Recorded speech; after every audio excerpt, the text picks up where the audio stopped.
नमस्कार, मैं प्रज्ञा गुप्ता, सहायक प्राध्यापिका, स्नातकोत्तर हिंदी विभाग, रांची विमेंस कॉलेज।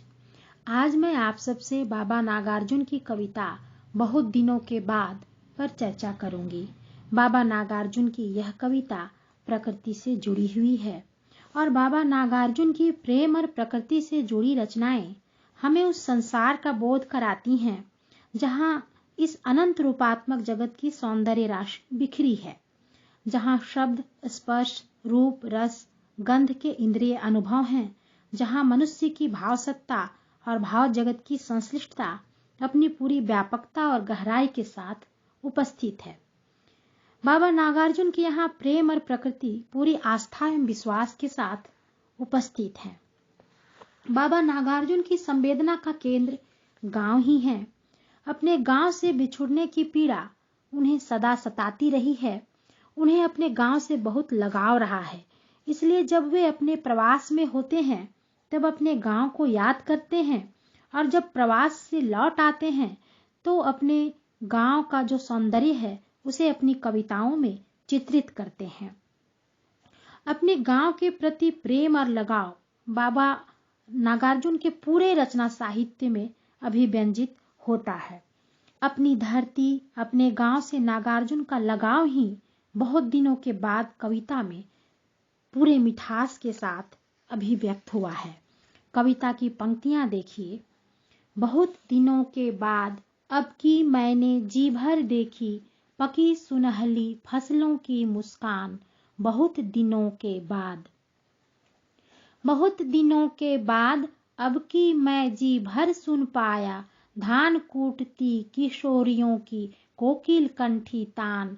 बहुत दिनों के बाद, बहुत दिनों के बाद अब की मैंने जी भर सूंघे मौलसिरी के ढेर ढेर से ताजे टटके फूल। बहुत दिनों के बाद, बहुत दिनों के बाद अब की मैं जी भर छू पाया अपनी गंवई पगडंडी की चंदन वर्णी धूल।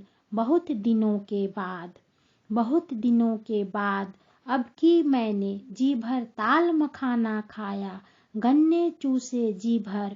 बहुत दिनों के बाद, बहुत दिनों के बाद अब की मैंने जी भर भोगे गंध, रूप, रस, शब्द, स्पर्श सब साथ साथ इस भू पर। बहुत दिनों के बाद। यह कविता बहुत ही अद्भुत कविता है और गांव की प्रकृति का बहुत सुंदर चित्रण इसमें हुआ है। कविता की जो शुरुआती पंक्तियां हैं देखिए। बहुत दिनों के बाद अब की मैंने जी भर पकी सुनहली फसलों की मुस्कान। यहाँ पर बहुत दिनों के बाद जब गांव लौटते हैं बाबा नागार्जुन, तब गांव की जो पकी सुनहली फसल है उसकी मुस्कान, उसका सौंदर्य देखकर वो बहुत ही खुश होते हैं और उसे अपनी कविता में वो प्रकट कर रहे हैं। इन पंक्तियों को पढ़ते हुए हमारी आंखों के सामने भी खेत में पके फसल दिखाई पड़ते हैं और ऐसा लगता है कि हम उस दृश्य को अपनी आंखों से देख रहे हैं। कविता का जो दूसरा बंद है उसमें बाबा नागार्जुन लिख रहे हैं, बहुत बहुत दिनों के बाद अब की मैं जी भर सुन पाया धान कूटती किशोरियों की कोकिल कंठी तान। ऐसा लगता है कि जब गांव में जो किशोरियां हैं वे धान कूट रही हैं और गाना गा रही हैं, तो उस दृश्य को हम अपनी आंखों से देख रहे हैं और वो जो गाने का स्वर है वो इस कविता की पंक्तियों में गूंज रहा है। कविता का जो अगला बंद है, बहुत दिनों के बाद अब की मैंने जी भर सूंघे मौलसिरी के ढेर ढेर से ताजे टटके फूल। यहाँ पर गांव की जो एक खुशबू है वो इन पंक्तियों में महसूस हो रही है। इन पंक्तियों के द्वारा हम उसको महसूस कर रहे हैं। बहुत दिनों के बाद अब की मैं जी भर छू पाया अपनी गंवई पगडंडी की चंदन वर्णी धूल। गांव की पगडंडियों में चलते हुए जिस सुख का अनुभव होता है, इन पंक्तियों को पढ़ते हुए उसका एहसास हमें हो रहा है। बहुत दिनों के बाद अब की मैंने जी भर ताल मखाना खाया गन्ने चूसे जी भर। जब कवि बहुत दिनों के बाद गांव लौट रहे हैं और जी भर ताल मखाना खा रहे हैं, गन्ने चूस रहे हैं, तो जिस रस का आस्वाद उन्हें हो रहा है। इन पंक्तियों के द्वारा वो हम तक उसको पहुंचा पा रहे हैं। कितनी सुंदर कविता है। बहुत दिनों से अपने गांव से दूर रहने वाले कवि की साधारण इच्छाएं जब पूर्ति हैं तो कवि को अपार आनंद मिलता है और गंध, रूप, रस और स्पर्श का सुखद आस्वाद मिलता है।